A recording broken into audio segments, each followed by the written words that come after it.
어르신 3 이야기에 오신 여러분을 환영합니다. 설 상여금으로 9억 8천만 동을 받았는데 어머니가 시댁에는 15만 동만 가져가라고 했다는 말을 듣고 저는 큰 충격을 받았다. 그 순간 평생 함께한 사람의 계산적이고 본 모습을 깨닫게 되었다. 인간의 마음은 과연 얼마짜리일까? 나는 서울에서 잘나가는 CFO, 최고 재무 책임자, 다 1년 동안 피땀 흘려 일한 결과 이번 연말에 무려 2억 원이라는 기록적인 성과급을 받았다. 시댁집도 수리해드리고 남편 차도 최신형으로 바꿔주며 동네 사람들에게 생색 좀 낼 계획에 부풀어 있을 때 친정엄마가 내 머리 위에 찬물을 끼얹었다. 엄마는 내게 가난한 척을 하라며 이번 설 귀성길 지갑에는 딱 5만 원만 넣어가라고 엄포를 놓으셨다. 그때 나는 엄마가 너무 고리타분하고 야박하다며 화를 냈다.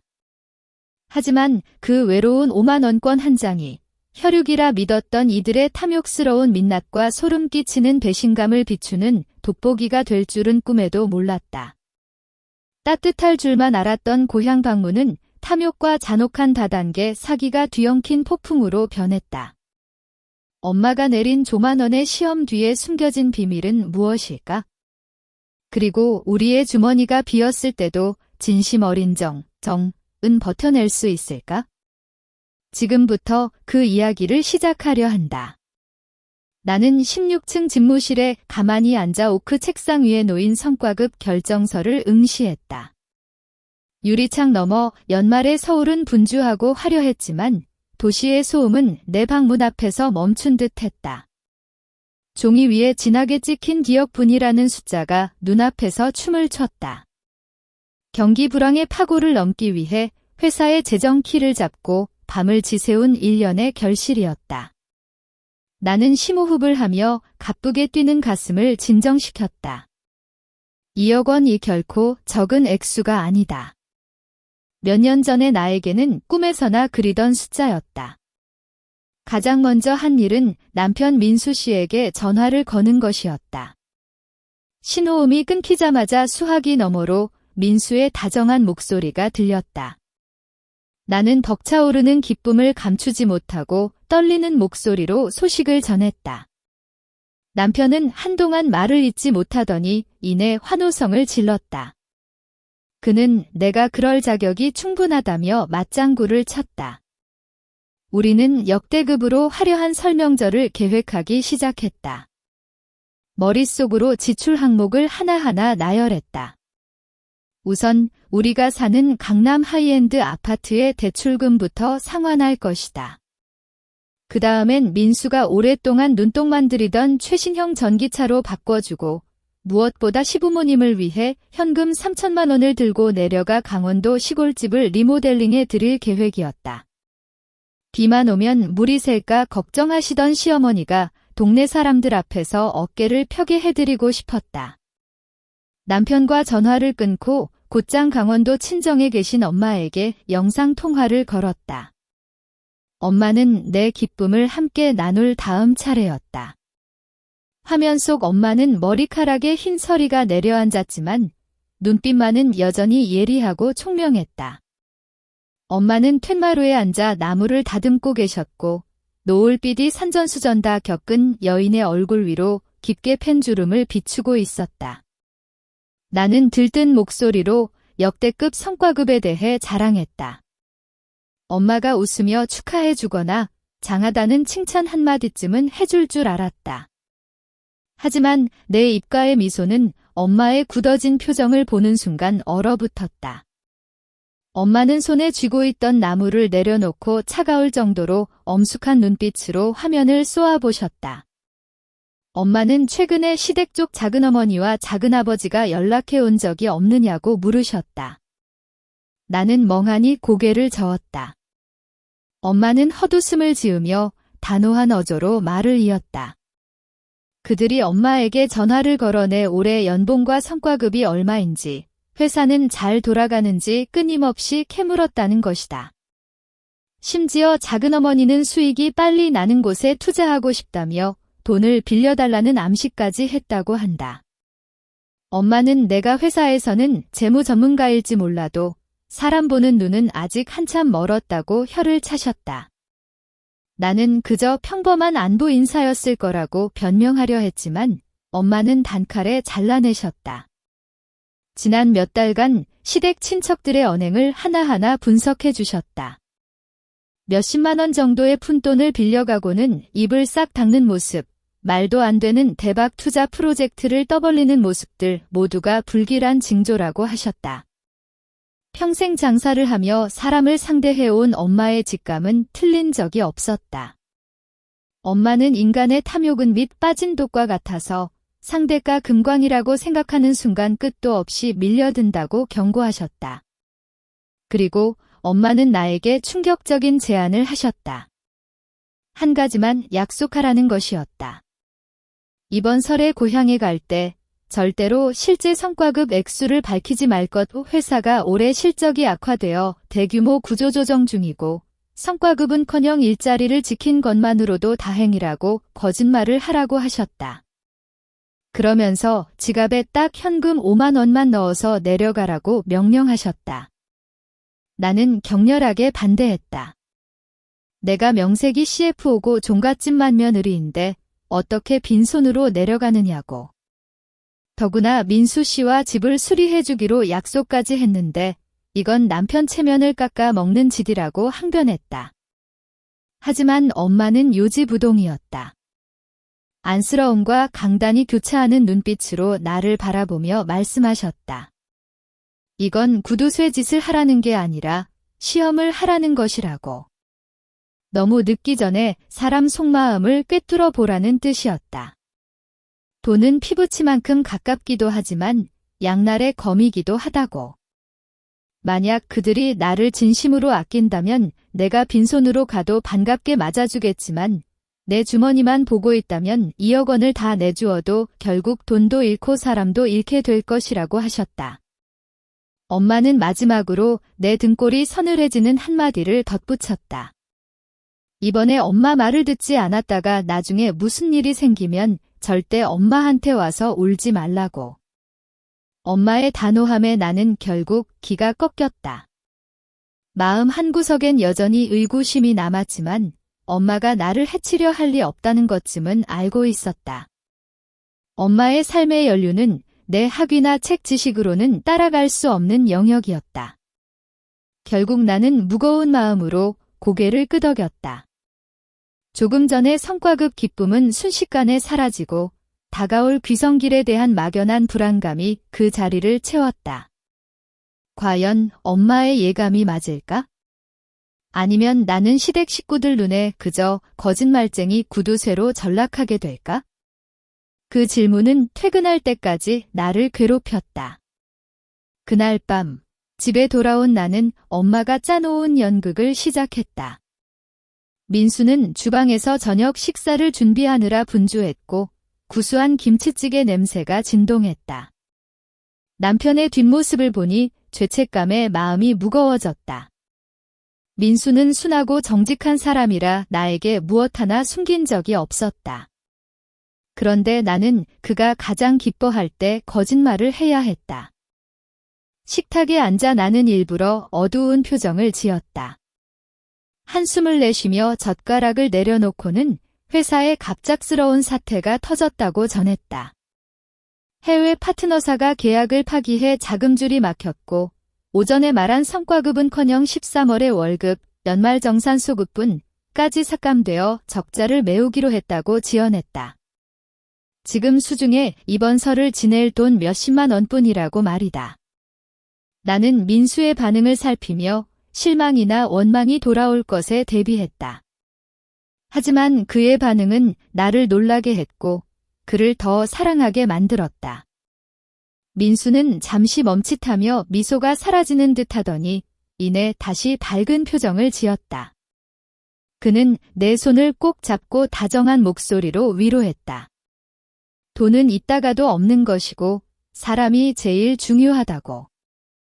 올해는 다들 힘든 시기니 직장을 유지한 것만으로도 다행이라며 차를 바꾸는 것도 집수리도 내년으로 미루면 그만이라고 했다. 그는 우리가 마음만 맞으면 물만 마셔도 잔치라며 농담까지 건넸다. 민수의 포용력에 감동하면서도 미안함이 앞섰다. 하지만 엄마의 당부를 떠올리며 끝까지 연극을 이어갔다. 이번 설에는 아끼기 위해 쇼핑도 하지 말고 고향에 내려가서도 예년처럼 넉넉하게 세뱃돈을 줄 형편이 안 된다고 못 박았다. 민수는 흔쾌히 고개를 끄덕이며 시골 사람들은 정으로 사는 거지 그런 걸로 따지는 사람 없으니 걱정 말라고 나를 다독였다. 설 이틀 전 아침, 우리는 낡은 SUV에 짐을 싣고 고향으로 향했다. 서울 거리는 평소보다 한산했고 귀성객들은 이미 며칠 전부터 터미널과 기차역으로 쏟아져 나간 뒤였다. 차 안에서 민수는 꽤 들떠 있었다. 그는 요즘 고향이 많이 변했다며 이야기를 늘어놓았다. 민수는 사촌 동생인 강철이 이야기를 꺼냈다. 요즘 강철이가 엄청나게 돈을 벌었다는 소문이었다. 무슨 하이테크 금융 투자 시스템인가를 하는데 수익이 매일매일 들어온단다. 강철이는 벌써 외제차를 뽑고 집도 새로 지었으며 민수에게도 힘들게 설계사 일하지 말고 고향 내려와서 같이 부자가 되자고 꼬드긴다고 했다.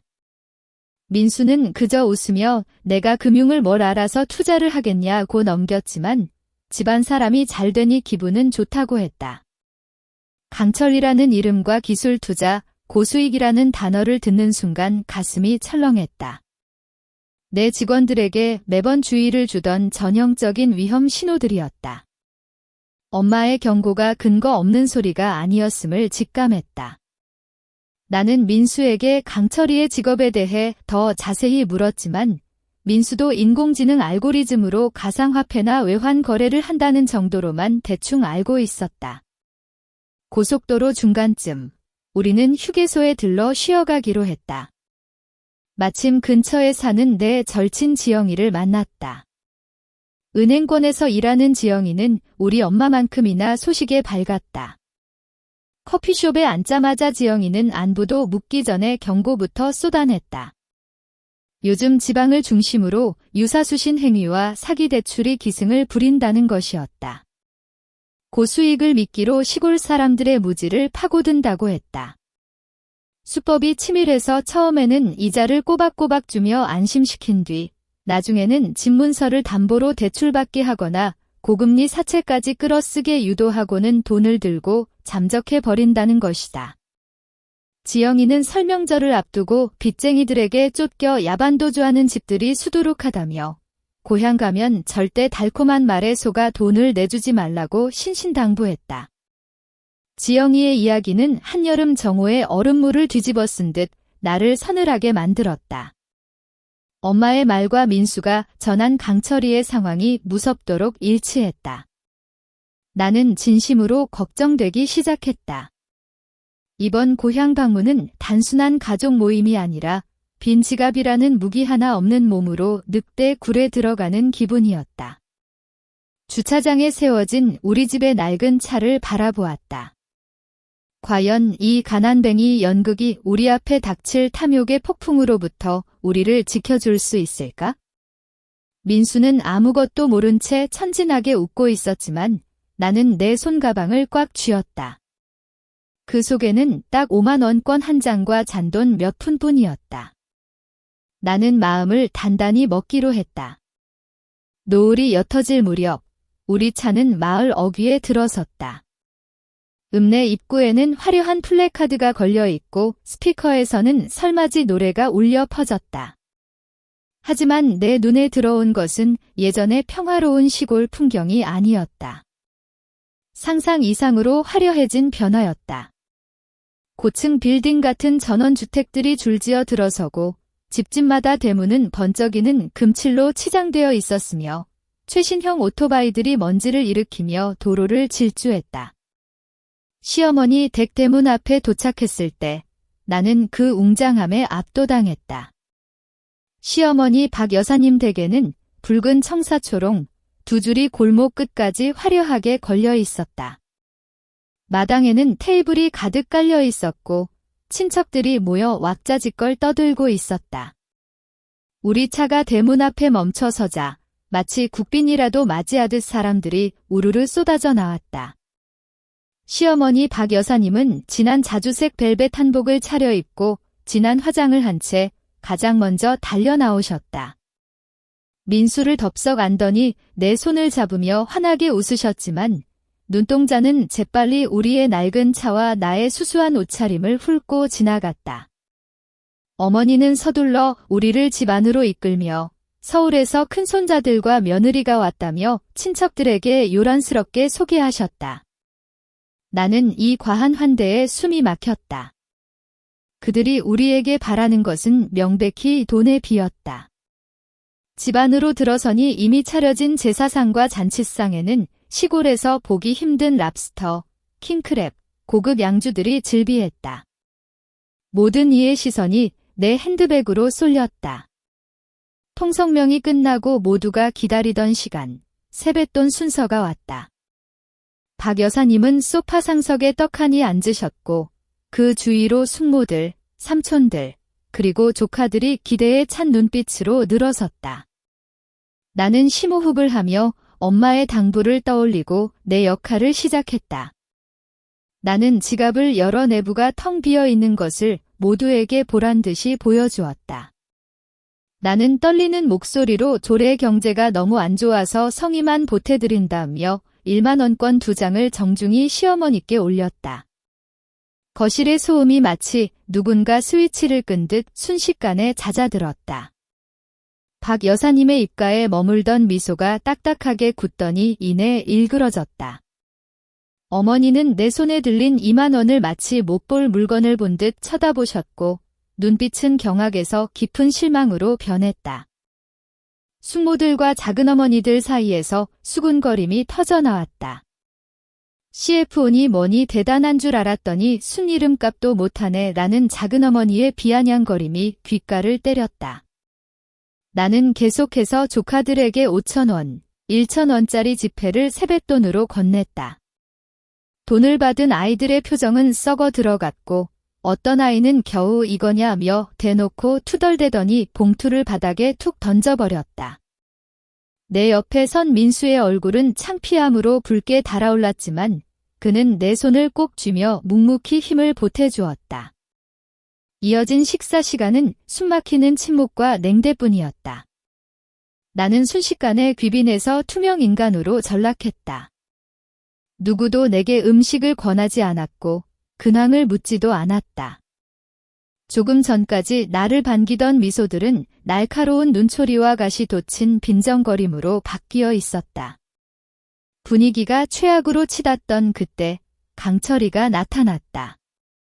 그는 굉음을 내는 대형 픽업 트럭을 마당 한가운데에 세웠고 차 안에서는 심장을 울리는 클럽 음악이 흘러나왔다.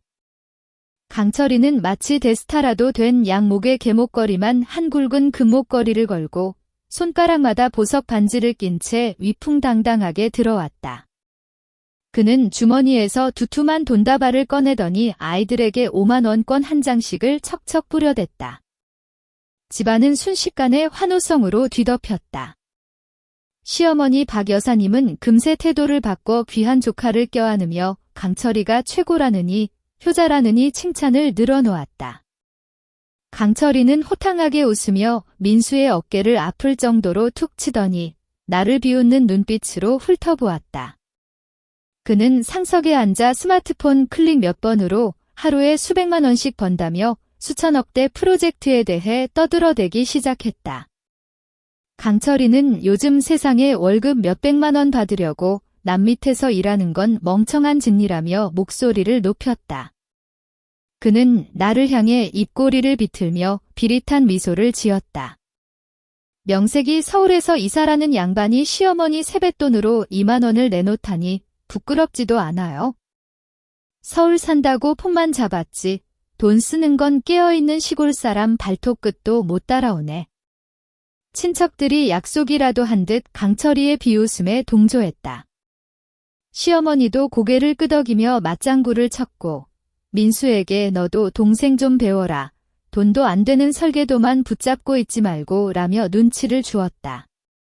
나는 입술을 깨물며 참았다. 입안에 든 밥알이 마치 모래알을 씹는 듯 썼다. 고개를 푹 숙인 채 젓가락을 쥔 손마디가 하얗게 변할 정도로 주먹을 꽉 쥔 민수를 보니 가슴이 미어터질 것 같았고 분노가 치밀어 올랐다. 하지만 아직은 때가 아니었다. 이 연극은 이제 막 시작됐고 나는 이 막장극이 어떻게 끝날지 끝까지 지켜봐야 했다. 나는 신나서 떠드는 강철이를 유심히 살폈다. 그의 눈동자는 불안하게 흔들렸고 손발은 과하게 휘저어졌다. 저 과도한 자신감과 친척들의 맹목적인 추앙을 보니 엄마의 직감이 확실하다는 확신이 들었다. 이 집안 전체에 거대한 덫이 놓여 있었고 시어머니를 포함한 모두가 그것도 모른 채 웃으며 제 발로 걸어 들어가고 있었다. 무거운 설 만찬이 끝났다. 술에 취한 남자들은 거실 여기저기에 대자로 퍼졌고 여자들은 주방으로 모여 뒷정리를 시작했다. 나는 소매를 걷어붙이고 산더미처럼 쌓인 그릇들을 들고 수도가로 나갔다. 실직한 가난뱅이 며느리라는 소리를 듣고 있으니 눈총을 사지 않으려면 몸이라도 움직여야 했다. 구석진 곳에서 설거지를 하고 있으니 거센 물줄기 소리에 묻혀 내 존재가 가려진 모양이었다. 주방 안에서 들려오던 웃음소리는 어느새 은밀한 속삭임으로 바뀌어 있었다. 하지만 고요한 시골 밤 공기를 타고 그들의 대화는 내 귀에 또렷하게 박혔다. 작은 어머니가 식탁을 닦으며 옆집 아주머니에게 속삭였다. 오늘 오후에 선산담보로 잡고 2억 원 대출 받았어. 그거 싹 다 강철이한테 넣었지 뭐야. 그녀는 이번에 강철이가 오픈한 다이아몬드 투자팩은 월 수익률이 30% 확정인 데다 유럽 여행권까지 준다며 들떠 있었다. 아주머니도 맞장구를 치며 자신도 노후 자금 사채까지 끌어다 골드팩에 넣었다고 자랑했다. 설만 지나면 이자가 원금을 앞지를 테니 그때 길가에 땅을 사겠다는 야무진 꿈까지 곁들였다. 등골이 오싹했다. 손에 들고 있던 그릇을 놓칠 뻔했다. 단순한 여윳돈이 아니었다. 그들은 가문의 모든 재산, 심지어 사채까지 끌어다 이미 빠진 독에 쏟아붓고 있었다. 그 규모는 수억 원이 아니라 온 집안 식구들의 돈 수십억 원대에 달하고 있었다. 설거지를 마치고 거실로 올라가자 긴장감이 감돌고 있었다. 술이 덜 깬 친척들이 민수를 애워싸고 있었다. 작은아버지는 불그락푸르락한 얼굴로 민수에게 강철이의 VIP 패키지에 가입하라고 압박을 가했다. 집안 사람들 모두가 들어갔는데 종손인 민수가 빠지면 모양새가 안 좋다는 이유였다. 돈이 없으면 서울 집이라도 담보로 잡으라며 강철이가 서류 절차는 순식간에 끝내줄 거라며 부추겼다. 민수는 식은땀을 흘리며 대출이 많아 더 이상 빌릴 곳이 없다고 정중히 거절했다. 그러자 강철이가 다리를 꼬고 앉아 비웃음을 날렸다. 형님, 그렇게 겁이 많아서 언제 부자 될래? 오늘 밤에 1억만 넣으면 내일 아침 설날 선물로 이자 1천만 원 바로 꽂아줄게. 더는 참을 수 없어 나서려던 찰나 민수가 먼저 자리에서 일어났다. 그는 화장실에 다녀오겠다며 나를 어두운 마당 구석으로 데려갔다. 민수는 떨리는 손으로 스마트폰을 꺼내 서울에 있는 사이버 수사대 친구에게 전화를 걸었다. 차 안에서부터 의심스러웠던 모양인지 아까 강철이 폰에 떠있던 앱 화면을 몰래 찍어 친구에게 확인을 요청해둔 상태였다. 5분 뒤 민수의 폰이 요란하게 울렸다. 친구가 보내온 보고서와 다급한 음성 메시지가 도착했다. 민수는 볼륨을 최소로 줄이고 스피커폰을 켰다. 민수야, 이거 전형적인 폰지 사기야. 서버는 해외에 있고 국내 허가도 전혀 없는 유령 사이트야. 나중에 들어온 사람 돈으로 먼저 온 사람 이자 주는 수법인데 지금 시스템에 레드라이트 떴어. 자금이 해외 가상계좌로 대거 빠져나가고 있어. 99% 확률로 서버 터지기 직전이야. 민수의 얼굴에서 핏기가 가셨다. 그는 넋이 나간 눈으로 나를 바라보며 중얼거렸다. 일이 이 정도로 심각할 줄이야. 집안 기둥뿌리가 다 뽑히게 생겼어. 민수는 그대로 거실로 폭풍처럼 달려 들어갔다. 그는 거실 한가운데 서서 모두 당장 멈추라고 소리쳤다. 민수는 그 애비 사기이며 강철이가 범죄자들의 앞잡이 노릇을 하고 있다고 당당하게 선언했다. 그는 증거를 보여주겠다며 폰을 치켜들었다. 하지만 민수의 기대와는 달리 믿어주는 사람은 아무도 없었다.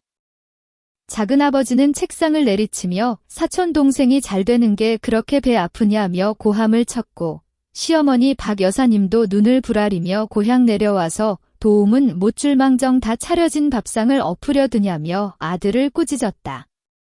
강철이는 여유롭게 일어나 결정타를 날렸다. 형님, 설계도나 그리며 푼돈 버는 사람이 4차 산업금융공학에 대해 뭘 알아요? 가난한 마인드로 부자들 가르치려 들지 마시라고. 집안 사람들은 너 나 할 것 없이 우리 부부를 비난하며 몰아세웠다. 그들은 우리를 방으로 쫓아냈고 설날 아침부터 재수없는 소리 하지 말라고 엄포를 놓았다. 나는 분노로 몸을 떠는 민수의 손을 끌고 방으로 들어왔다. 낡은 나무 문이 닫히며 바깥의 광기 어린 소음과 차단되었지만 나는 알고 있었다. 진짜 폭풍은 아직 시작되지 않았다는 것을. 그날 밤 재하의 종소리와 폭죽 소리가 하늘을 찔렀지만 우리 부부는 가슴이 타들어가는 심정으로 다가올 피해 설날을 기다리며 뜬 눈으로 밤을 지새웠다. 설날 아침은 가식적인 정적 속에 흘러갔다. 우리 부부는 집안에서 완전히 고립되어 유령처럼 떠돌았다. 강철이는 여전히 우주의 중심이었고 어른들로부터 수많은 덕담과 세뱃돈을 쓸어 담았다. 하지만 설 이튿날 아침, 마침내 시한폭탄이 터졌다. 이른 아침, 마당을 쓸고 있는데 거실 테이블 위에 놓인 시어머니의 폰에서 메시지 알람이 빗발치기 시작했다. 한두 개가 아니었다. 마치 기관총을 쏘듯 연속해서 알람이 울려댔다. 거실에서 제사를 준비하던 박 여사님이 황급히 달려내려와 폰을 집어들었다. 화면을 확인하자마자 어머니의 얼굴색이 변했고 떨리는 손에서 타오르던 향취가 바닥으로 떨어졌다. 어머니는 비명을 지르며 강철이를 찾았다. 내가 급히 달려가 보니 어머니는 강원도 박씨 가문 부자 되기라는 단톡방에 올라오는 아수라장 같은 메시지들을 넋을 놓고 바라보고 있었다. 왜 앱 접속이 안 되죠? 점검 중인가요? 강철이 왜 전화를 안 받아요? 흉흉한 소식은 산불처럼 빠르게 번졌다. 불과 15분 만에 마당은 사람들로 꽉 찼다. 어제의 화려한 옷차림은 온데간데 없고 친척들은 헝클어진 모습으로 달려와 핏기 없는 얼굴로 서로를 붙잡았다. 작은아버지, 작은어머니, 그리고 수십 명의 마을 사람들이 몰려와 통곡과 고함으로 동네를 뒤흔들었다. 민수가 강철이가 자랑하던 투자 사이트에 접속해보려 했지만 화면에는 서버 연결 오류를 알리는 하얀 빈 페이지만 떴다.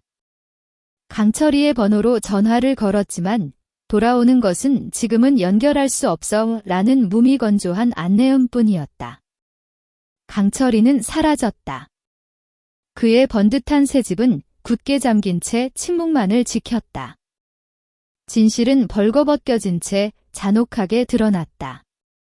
상급 사기꾼들은 수십억 원의 돈을 챙겨 이미 해외로 튀었고 공범이거나 혹은 하부 대리인으로 이용당했던 강철이도 처벌이 두려워 잠적해버린 것이다. 박씨 가문의 재산은 순식간에 공중분해되었다. 눈앞에는 아비규환이 펼쳐졌다.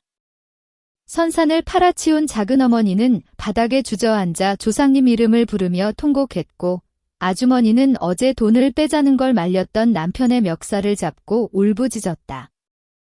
어제까지만 해도 재력가 행세를 하던 남자들은 넋이 나간 채 텐마루에 걸터앉아 머리를 감싸 쥐고 신음했다. 절망이 극에 달하면 인간은 화풀이할 희생양을 찾기 마련이다.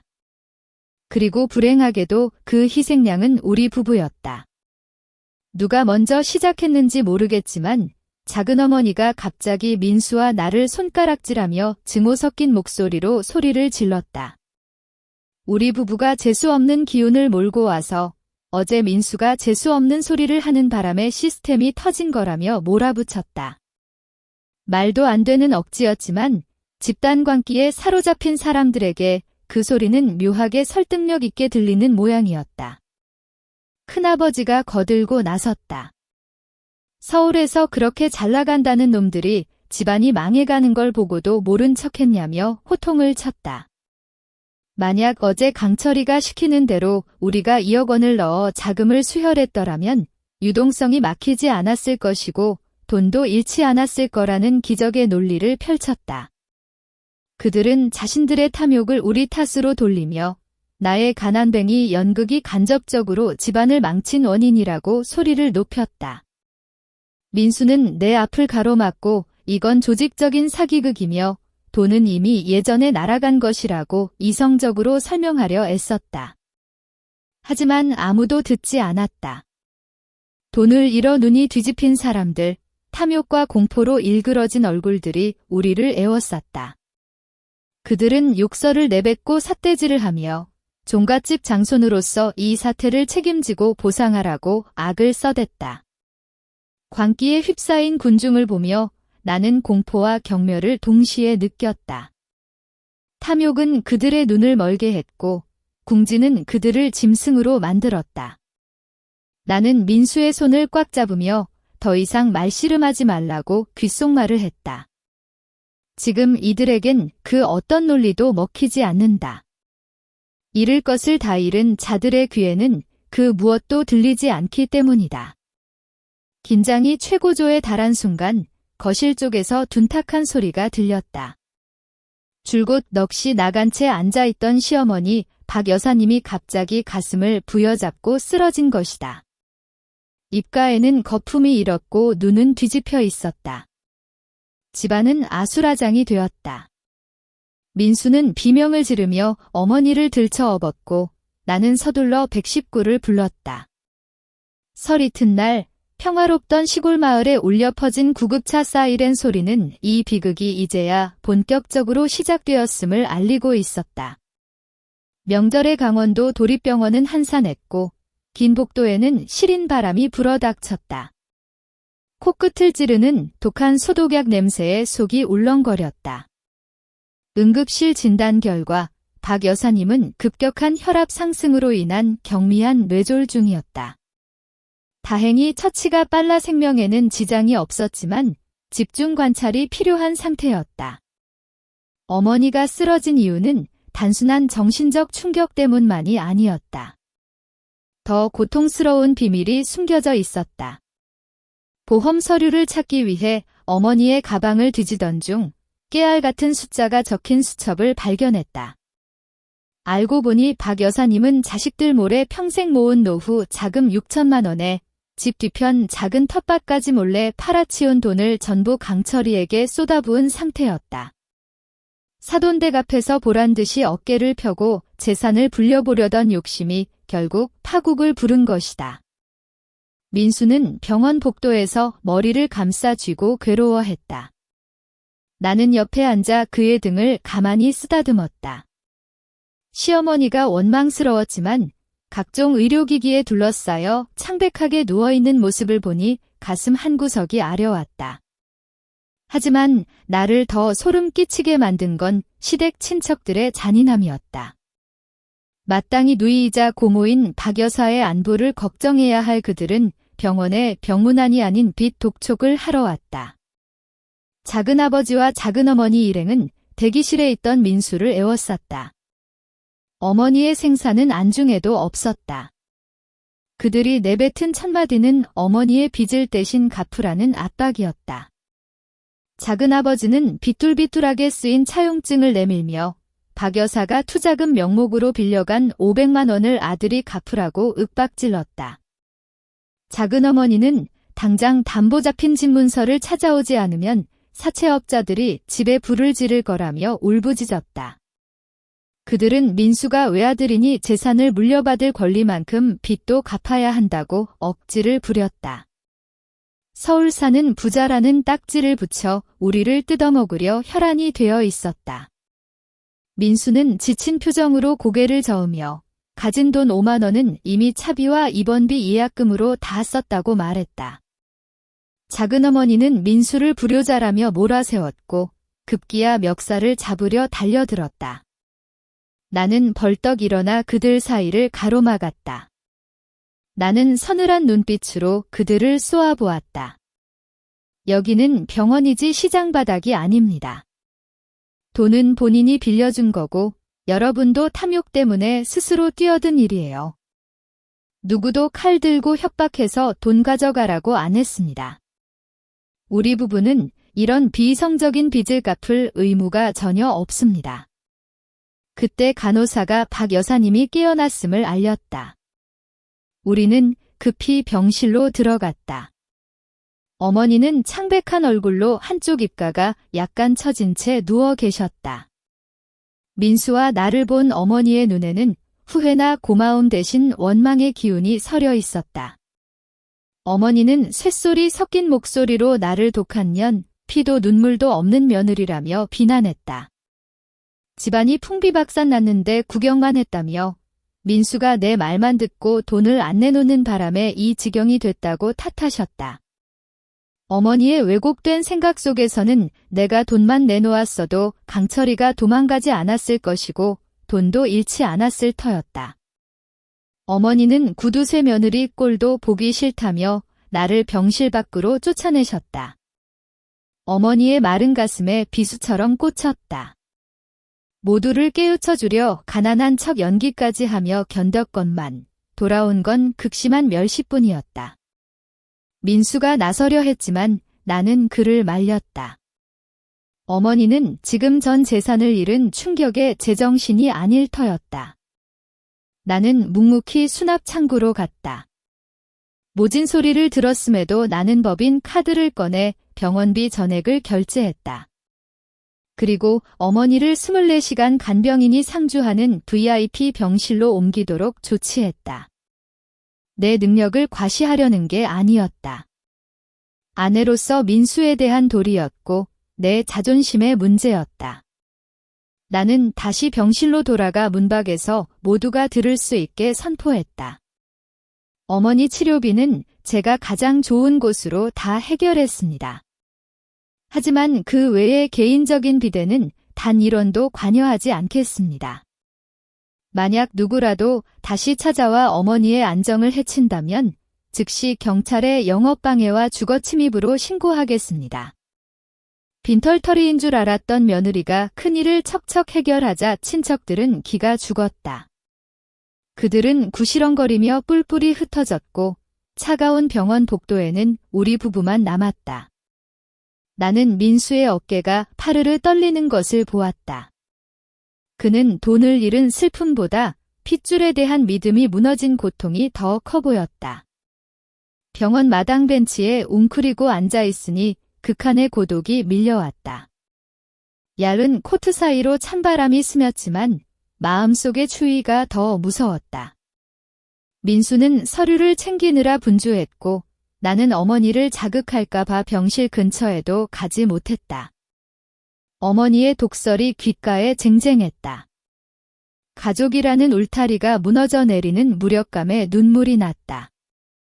나는 스마트폰을 꺼내 친정엄마에게 전화를 걸었다.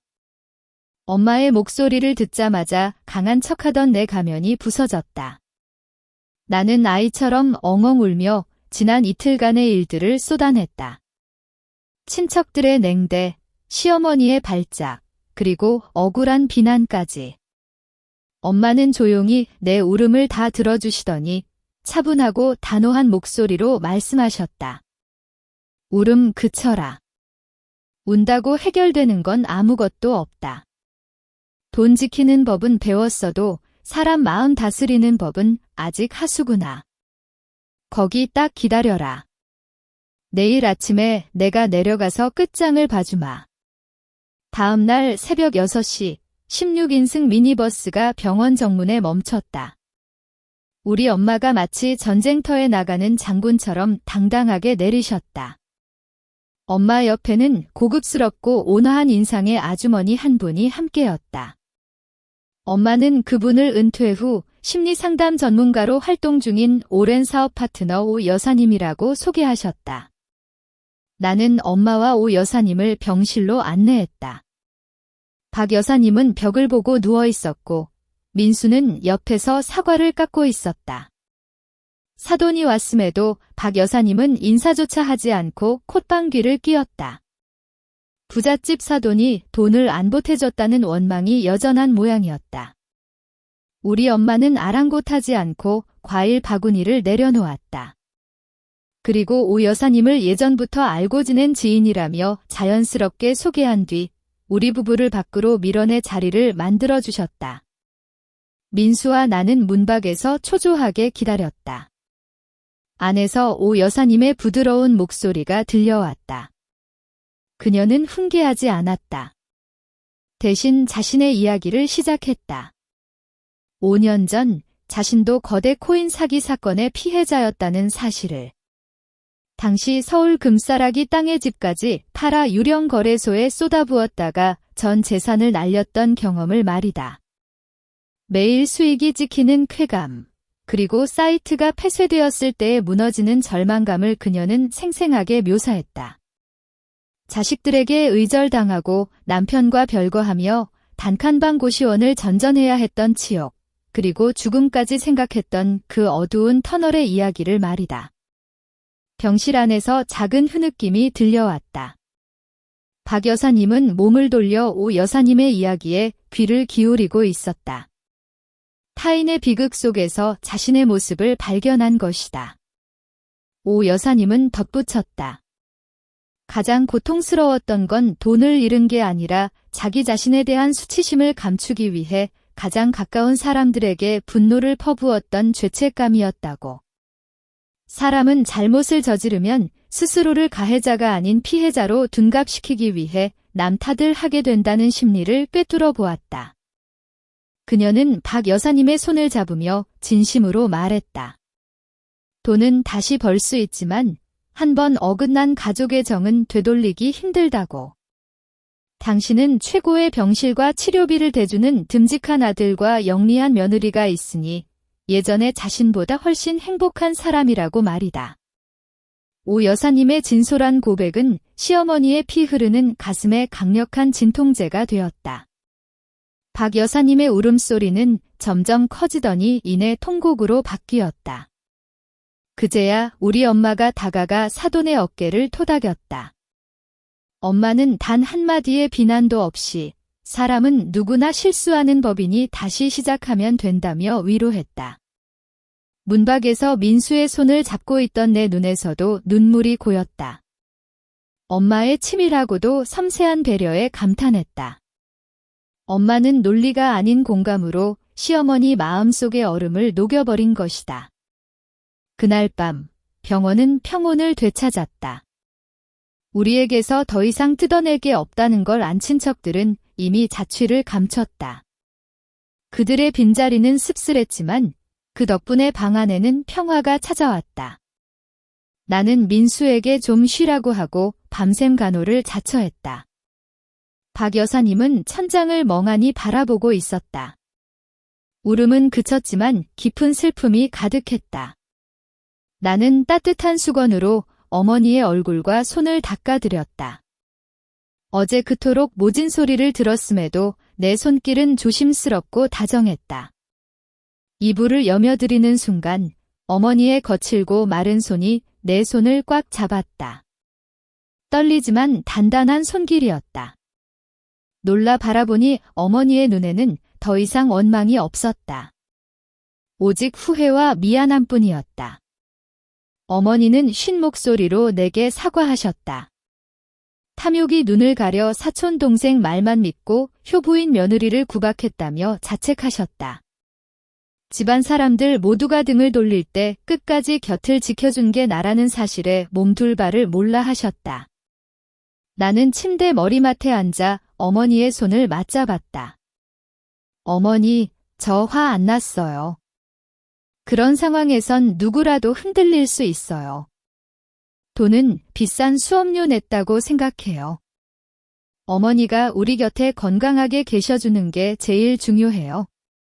간이 침대에서 자는 척하던 민수도 어느새 일어나 우리 곁으로 왔다.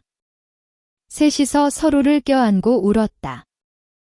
병원의 정적 속에서 흐르는 눈물은 모든 상처를 씻어냈다. 그 어떤 돈으로도 살 수 없는 값진 화해의 순간이었다. 다음 날 어머니의 차도는 눈에 띄게 좋아졌다. 며칠 뒤면 퇴원이 가능하다는 말에 민수와 나는 중대한 결정을 내렸다. 어머니를 서울 우리 집으로 모시기로 한 것이다.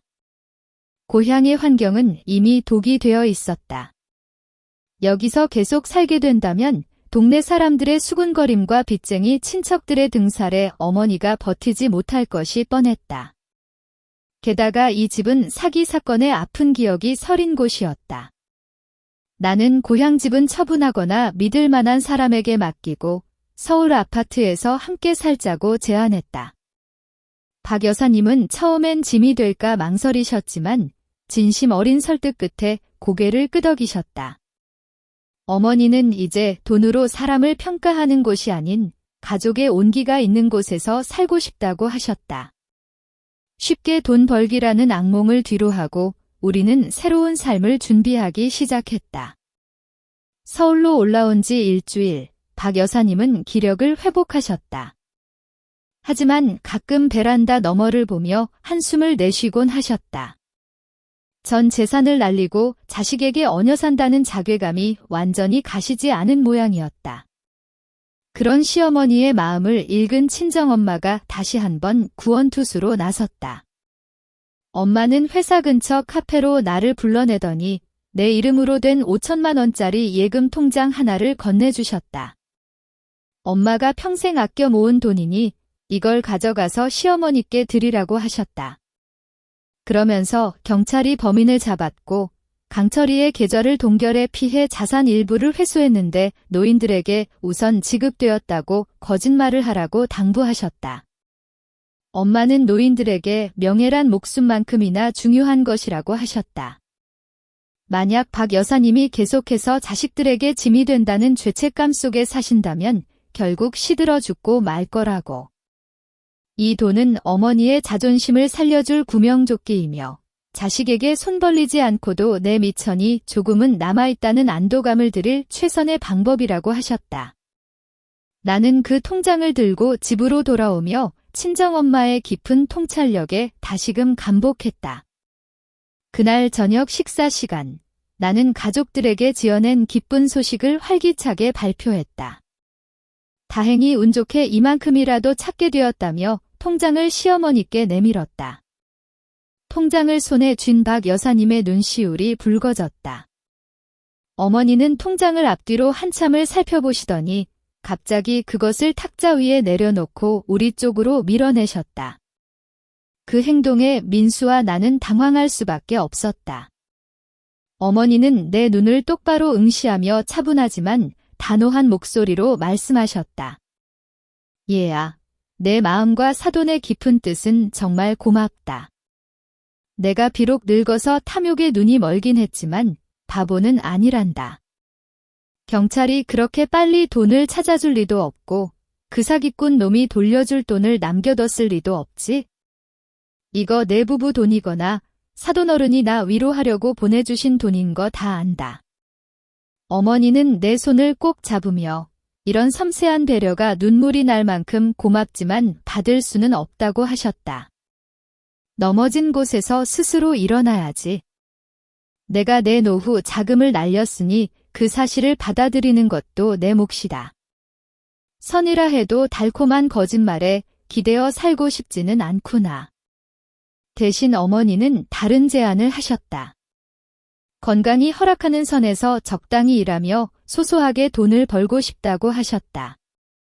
손재주가 좋으니 수공예품을 만들거나 무료급식소에서 봉사하며 보람을 찾고 싶다고 하셨다.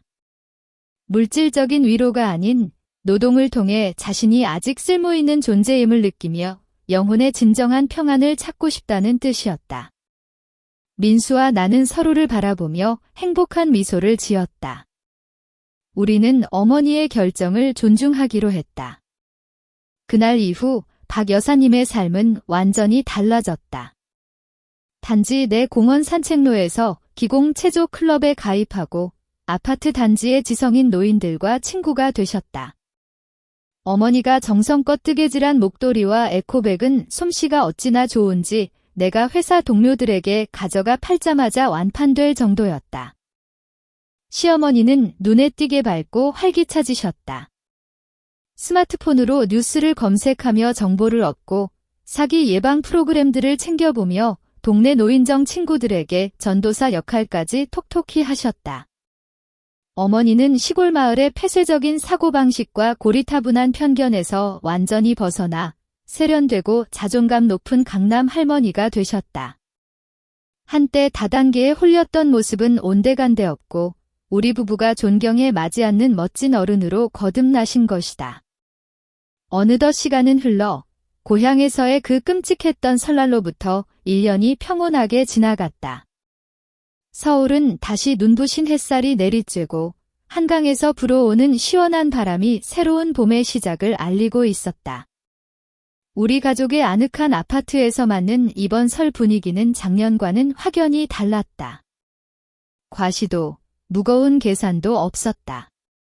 민수는 최근 대형 리조트 설계 프로젝트를 수주했고 나 역시 1년간의 성과를 인정받아 CFO로서 정당한 성과급을 받았다. 하지만 이번에는 화려한 쇼핑 계획에 들뜨거나 압도되지 않았다. 나는 평온함이라는 진짜 가치를 소중히 여기는 법을 배웠기 때문이다. 우리 가족의 완벽한 부활을 축하하기 위해 나는 성과급 일부로 제주도 가족 여행을 준비했다. 두 어머니와 남편을 위한 선물이었다. 출발 당일 우리 대가족은 일찍부터 공항에 모였다. 친정엄마와 시어머니가 다정하게 대화를 나누며 바다 여행에 입을 수영복과 선글라스를 고르는 모습에 가슴 뭉클한 감동이 밀려왔다. 서귀포 중문 해변의 5성급 리조트에서 우리는 모처럼의 휴식을 만끽했다. 낙조가 온 바다를 붉게 물들이던 오후, 나는 민수와 함께 고운 모래사장에 앉아 두 어머니가 물가에서 한가로이 거니는 모습을 지켜보았다. 그때 민수가 스마트폰을 꺼내 고향 친구에게서 받은 지역 뉴스 하나를 보여주었다. 도주 중이던 강철이가 1년 만에 북쪽 접경 지역에서 검거되었다는 소식이었다. 피해 액수만 수백억 원대에 달하는 거대 사기 혐의로 기소되었다는 내용이었다. 재판 당일 우리 시댁 친척들을 포함한 수백 명의 피해자가 법원 정문을 가득 메웠다고 한다. 민수는 깊은 상념에 잠긴 듯 낮은 목소리로 탄식했다. 고향 친척들은 여전히 빚더미에 눌려 허덕이고 있다고 했다. 작은 어머니는 이자를 갚기 위해 일용직을 전전하고 있고 집안의 종가댁 건물마저 사채를 갚기 위해 매물로 나왔단다. 한때 우리 부부에게 욕설을 퍼붓던 이들은 이제 서로를 원망하며 탓하고 있다고 했다. 수십 년을 이어온 가족의 정의 탐욕이라는 글자 하나 때문에 순식간에 물거품처럼 사라져 버린 것이다. 나는 민수의 어깨에 머리를 기대며 먼 수평선을 바라보았다.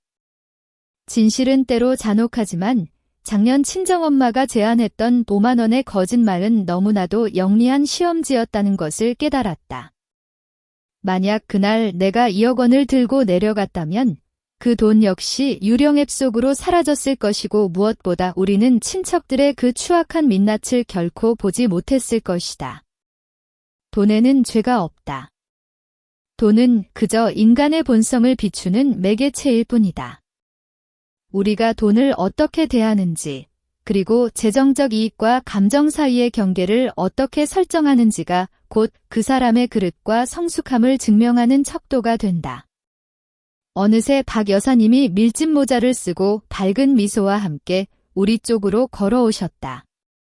어머니는 민수와 내 손을 맞잡으며 좁은 우물 안개구리였던 자신에게 더 넓은 세상을 보여주어 고맙다고 하셨다. 이제야 알 것 같구나.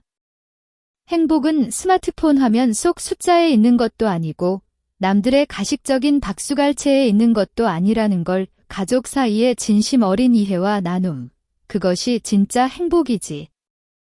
친정엄마도 다가와 나를 자랑스럽게 바라보셨다. 엄마의 예리한 눈빛은 이 교훈을 평생 잊지 말라고 당부하는 듯 했다. 그날 밤, 제주도의 파도 소리를 배경으로 우리는 뜻깊은 설 전야 저녁 식사를 함께 했다. 화려하고 거창한 상차림은 없었지만 그 어느 때보다 행복한 웃음과 진심 어린 축복이 가득했다. 폭풍이 지나간 뒤의 하늘은 더없이 맑았다. 탐욕과 진실, 그리고 가족에 대한 이 깨달음은 우리 부부가 앞으로 걸어갈 길에 가장 소중한 길잡이가 될 것이다. 완벽한 결실을 품은 새해의 아침이 밝아오고 있었다. 나는 민수의 손을 꽉 잡고 바다를 바라보았다. 내 마음은 수면 위를 날아오르는 갈매기처럼 가벼웠다. 모든 고뇌는 멀리 사라졌고 고난을 뚫고 서로를 발견한 가족의 진정한 재회라는 기쁨만이 그 자리를 채웠다. 폭풍 후 뒤에 찾아온 제주 바다의 평온한 파도 소리와 함께 이야기는 막을 내립니다. 1년이 지났고 고향의 상처는 여전할지 모르지만 우리 가족은 더 단단하고 지속 가능한 가치를 찾아냈습니다. 이 여정을 통해 제가 얻은 결론은 이것입니다. 돈은 나쁘지 않다. 다만 인간의 인격을 비추는 거울일 뿐이다. 부유함의 정점에 있을 때 누가 내 곁에 진심으로 머무는지 알기는 어렵습니다. 오직 밑바닥에서 보았을 때만 사람의 온도를 명확히 알 수 있습니다. 우리 엄마의 5만원 시험은 극단적이었을지 모르지만 가족의 행복을 지키고 시어머니의 자존감을 회복시킨 최고의 처방전이었습니다. 때로는 선의의 거짓말이 진실한 삶으로 향하는 유일한 문이 되기도 합니다. 이 이야기를 통해 여러분도 쉽게 부자 되기라는 달콤한 미끼 앞에 냉철해지시길, 그리고 주머니에 단돈 1원 한 장 없을 때도 곁을 지켜줄 사람들을 소중히 여기시길 바랍니다. 지금까지 란의 이야기를 들어주시고 함께 해주신 시청자 여러분께 진심으로 감사드립니다. 여러분의 응원은 제가 삶에 의미 있는 교훈들을 계속 공유할 수 있는 큰 원동력이 됩니다. 이 이야기가 도움이 되셨다면 구독과 알림 설정, 그리고 좋아요를 부탁드립니다.